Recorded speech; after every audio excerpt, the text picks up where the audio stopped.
Good morning or afternoon, and welcome to the channel. As you might know, these are informal, generally very short, off the cuff, with all the eye rolls, ums, and ahs that you can imagine. They're in the middle of the workday, and we don't hold it up for anybody. So I hope you enjoy and I hope you get something out of some of these videos. They are literally the videos that we work on the issues day to day with our clients. And if you are a claimant or a beneficiary, guaranteed some of these issues affect you too. Enjoy the video. Talk to you later. Just a little share about the grids, because I know there's some confusion. So I just want to touch on some of the very, very basic aspects to it. The grids cover all ages. However, none of them are useful till you're 50, in the opinion of most of us, okay? In terms of it helping you be awarded. So for under 50, not such a help. So how it works is this. They understand that we might not be able to transfer skills to a different job as easily as we could when we were younger. We just get a little as we get older, right? It's a fact. Okay, so between 50 and the high end of 54, the general rule is if you have medically proven to their satisfaction that you cannot do your prior job, that means your prior relevant work. And remember, we've all been talking about the change of the 15-year past duration to 5 years. Huge. Because if you can't do any of your now less amount of past relevant work, that's step one.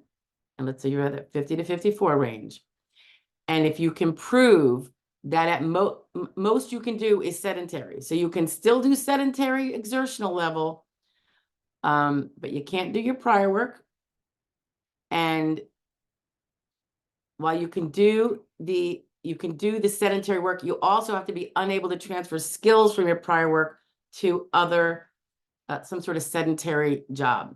That is something that the I guess the vocational expert generally kind of touches on, or someone internally decides if there are, if they decide somehow with vocational information on transferable skills, which skills from your prior work that you can no longer do could be transferred to have you do a sedentary job, so that you'd be taking the mental knowledge from that skill set and applying it to a sedentary job that you are physically able to do. You couldn't do your prior work, but you could do a sedentary job as long as you have those transferable skills.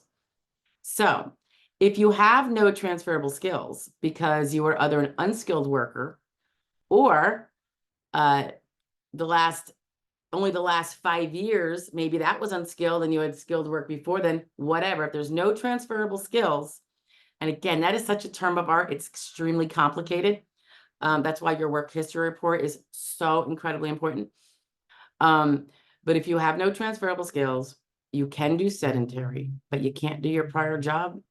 You can be found disabled between 50 and 54, even though you're fully able from a physical standpoint to do a sedentary job, according to the SSA determination. Okay, so how does it get better at 55? It gets a little bit better. Between 55 and 60, even if you can't do your prior work and you have no transferable skills down to something you could physically do, even if you could do light or sedentary work, you will be found disabled. Okay, no transferable skills and can't do your prior job, then even if you are physically able to do even light work, which is more arduous than sedentary work, and we'll get into that in a second, you can be found disabled under the grid. So some people assume that if they're in that age group, they're automatically going to win. So far from it, it's not even funny. You have to prove that you can't do your prior work. That's not because you say you can't, by the way. That's all through medical evidence. And whether that was, what kind of exertional level was that? And all the other things that are required of that job. Okay, that's why the work history is really important. Okay, so we talk about sedentary and light. So the 50 to 54 year range is, even if you could do sedentary, you have to prove that you couldn't do light. But if you can do sedentary only, you could still win if you meet these rules. Light, they actually say even if you could do light, 55 to 60, the rule is even if you could do something as arduous as light or sedentary, both, that whole range. There's a ton of jobs in that range. Even if you could physically do those, if you can't transfer your skills and you can't do your prior job, you can be found disabled. Light and sedentary, let's just go over that really quick. Sedentary is where they find that you can lift up to 10 pounds and you can, you're able to sit for 6 of 8 hours. Those jobs are sit-down jobs.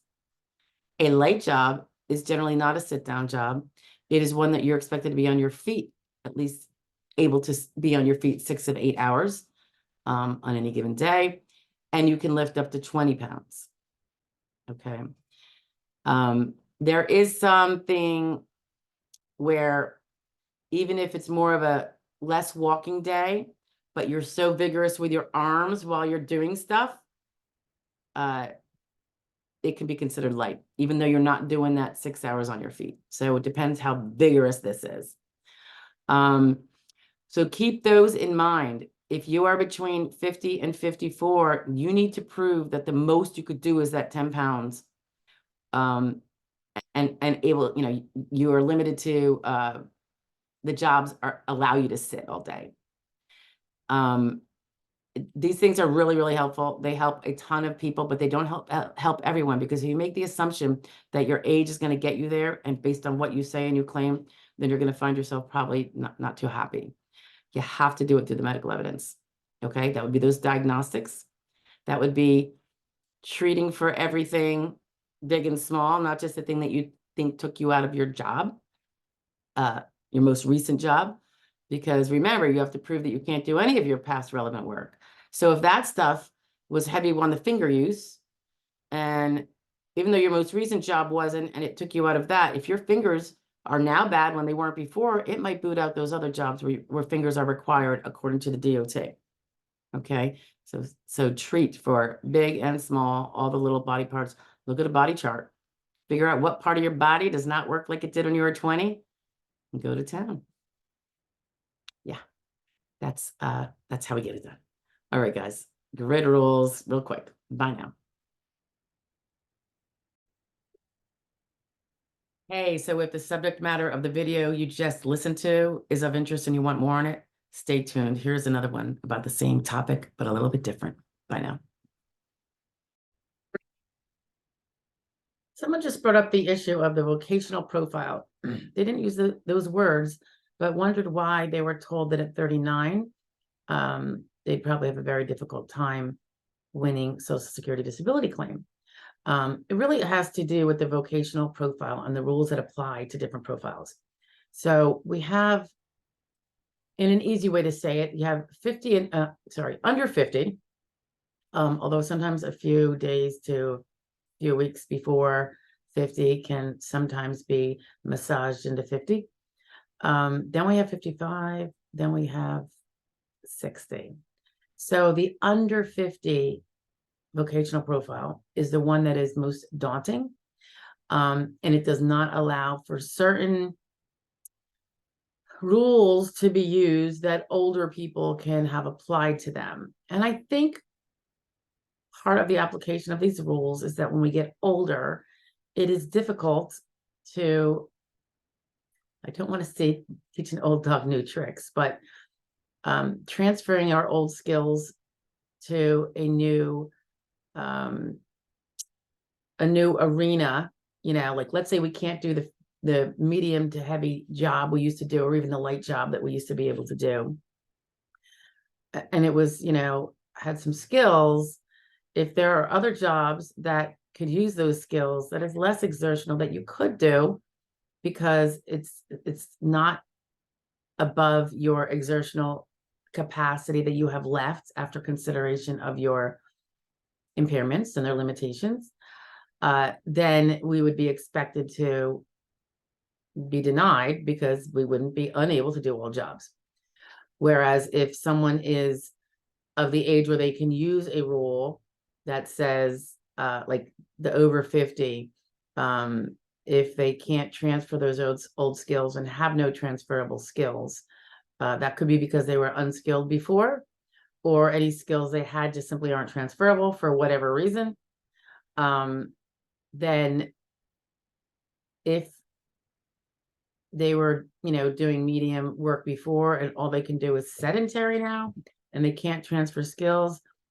There is a rule that allows them to be considered disabled because they're not really expected to be able to transfer to such a different kind of occupation. They don't have, again, I still want to go back to teach an old dog new tricks. It's really hard to jump to completely differently as we get older. I think of myself. I've got that 50 something thing going on, and I totally love what I do, and I have learned it for many, many years, and it's ingrained in me.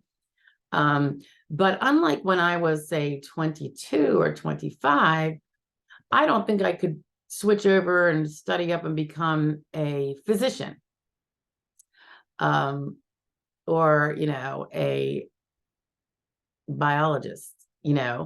I just don't think I could do it. I don't think my brain, our brain kind of seems to get narrower in terms of what we learn. Like my field, no problem.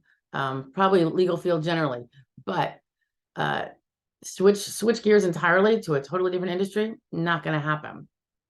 And that's without having a medical reason for it, which I think is why it's an automated rule. It's just the way we get as we age, as a general rule. There are always exceptions, but of course, rules have to be made for the general, right?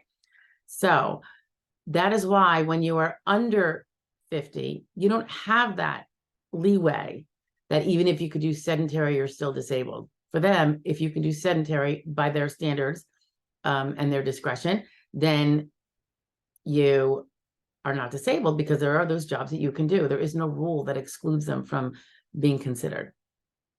So that is the big reason, in my opinion, why it's much harder when you're under 50. Definitely not impossible, but you have to have really serious impairments, and the onus on you, I think, is far greater than ever to follow those attorneys or non-attorney reps' directions to treat, get those updated diagnostics and get them repeated. I don't mean like every month, but perhaps annually. You have to have a steady follow, as I always say, as frequent, unless it's going to be unreasonably too frequent. Be very aggressive with seeking visits to the extent that your insurance and or your personal funds will allow, and that's not unreasonable for your impairment. I know sometimes we have to go a really long time to get a doctor appointment, particularly specialists. Hopefully when you're once a patient of that specialist, that's not going to be the issue.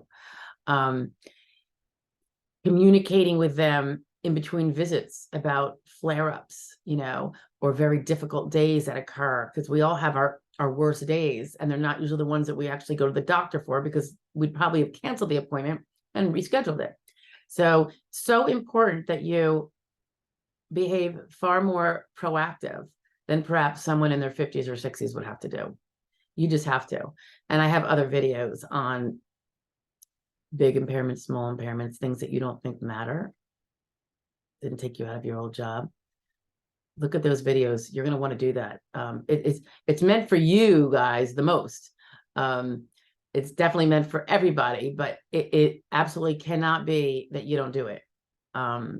And if you do, you might enjoy some of the high rates that some of us see prevails for under 50 people, because so many people are disabled in reality. They can't do an 8-hour day. Let's say it's for physical reasons. They can't do the 8-hour day because the pain will exacerbate. It's not like their legs fall off, but it's a subjective pain. Could be swelling, could be a variety of things, but oftentimes it is pain. And because it's subjective, it's very hard to get an adjudicator at the SSA for many disorders anyway, for many impairments, to say that someone can't even do a simple sit-down job or a sit-stand option job, where if you say, I can't sit long, well, they're like, fine, then take the sit-stand option job, So the burden is on you to show that can't be done, that you cannot withstand an 8-hour day, 5 days a week on a sustained basis, week after week after week for months. That's what they're saying you can do. So the onus is on you to show all the evidence as to why. And your comments about, and your statements, which are required, but they're not going to do it for you. They're required. And if you don't do them, you'll probably get disabled for the, denied for that reason, but they are not going to pull you over the hump. The foundation is the medical evidence, what is found in the medical records.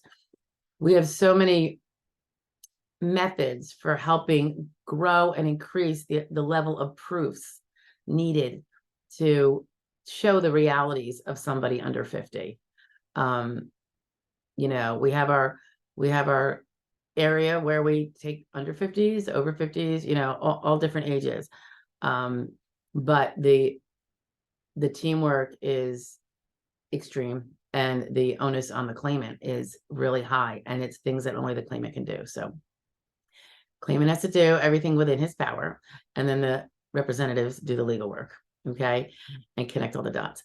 So I hope this helps explain why under 50s have it so difficult. It is that vocational profile that puts you there, and that's based on your age more so than anything else when you're under 50. When you're over 50, we've got age and experience and education, because that's part of the vocational profile. And remember that education experience could give transferable skills, which would find them not disabled either if they can transfer those skills. So anyway, it's all in reference to the grids you've probably heard about too.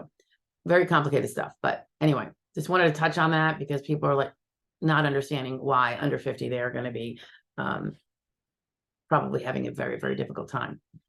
Sometimes it takes more than once, you know, multiple applications. And again, it's never going to happen if you're not making your body and mind the top priority in terms of treatment. It's got to be your full-time job. All right. Hope it helps. Bye now.